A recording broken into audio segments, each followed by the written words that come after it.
unexpected death in Mexico, now making international headlines. You've likely seen the hashtag Justice for Shanquella trending on social media. Yeah, her family says she went on a trip to Cabo last month with friends, and while the group made it back to the States, 25-year-old Shanquella Robinson never made it back alive.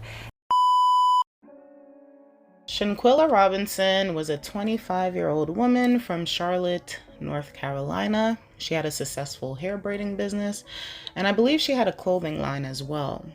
On October 28th, her and a group of friends went to Mexico to celebrate someone's birthday. Khalil Cook, Malik Dyer, Winter Donovan, Elise Hyatt, Dejanay Jackson, and Nazir Wiggins were the group that she was with. So they stayed at Villa Linda 32, which was a property that was listed on cabavillas.com. The group stayed in the villa. They didn't leave to go sightseeing. They just stayed there. And Shanquella's mother spoke to her on Friday, which was the first night of their trip. And Shanquella told her mom that there was a chef there. They were about to have some dinner, eat some tacos, a salad. And her mom told her, you know, I love you, and that she will talk to her tomorrow. But unfortunately, less than 24 hours later, her daughter was deceased. So on Saturday, I believe Saturday afternoon, someone called for medical help. They called the concierge, and the concierge alerted a doctor or a nurse who gave Shanquella CPR, but unfortunately, she could not be revived. So less than 15 minutes later, Shanquella was declared deceased, which was at 3 p.m. There had been conflicting accounts about what actually happened to Shanquella. Her mother, Salamandra, stated that Shanquella's best friend, who was Khalil, said that she wasn't feeling well and that she had alcohol poisoning. However, the autopsy came back and it basically said that there was no alcohol poisoning. It had nothing to do with alcohol. She actually had a spinal cord injury and atlas luxation. The group ended up leaving Shanquella in Mexico.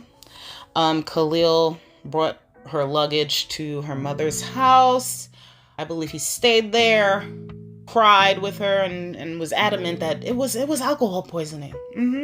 That's what it was. They said she wasn't feeling well. She had alcohol poisoning. They couldn't get a pulse. Each one of the people that was there with her was telling different stories.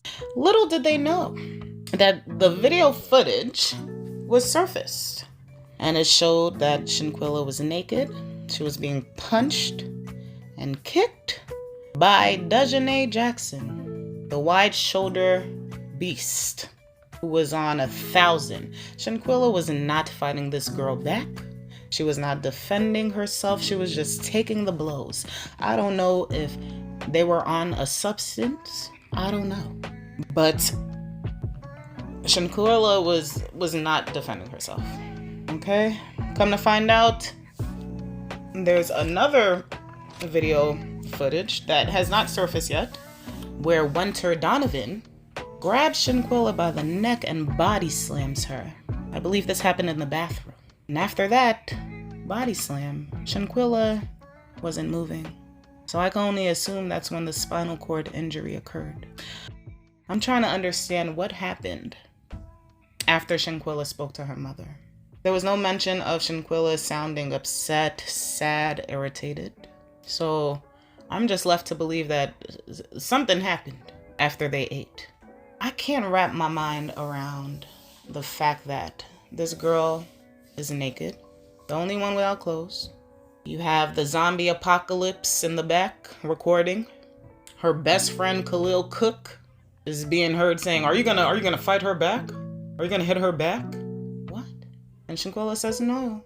I've never in my life seen someone beat someone so bad and the other person's not hitting them back." You would have thought that Shanquella was beating Dejanay's ass, and this is why Dejanay was just going beast mode. But that wasn't happening.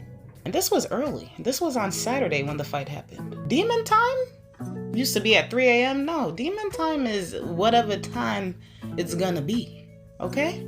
That's what these mother effers was on. They were on demon time. Mexico is investigating. They are considering this a femicide. And she's going to get justice. Shanquella is going to get justice. I believe it in my heart and my soul. Because they're not going to get away with this. Each and every person who was there is going to have to pay the price either way. Because this is absolutely... This is crazy. I don't even have the words for what this was. I don't. Nazir is talking about he didn't know what was going on. He got there on Saturday around 2:16.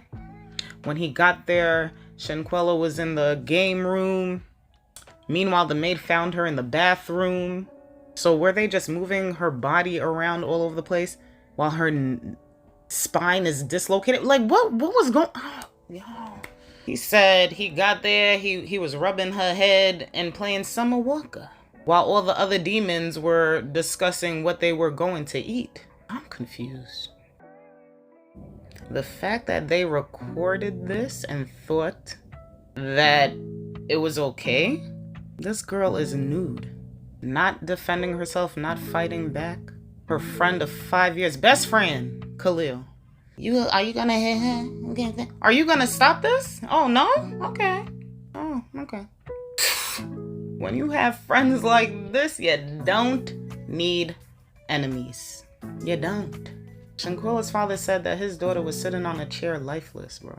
That man is so hurt. He said when he saw his daughter in that box, his brother had to pull him away. He did not want to leave that funeral home. This is sick. I'll keep you guys posted, and my condolences go out to the Robinson family.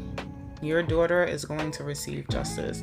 I pray that Shanquella finds some peace, and that's it. All right, y'all, I'm out of here. Later.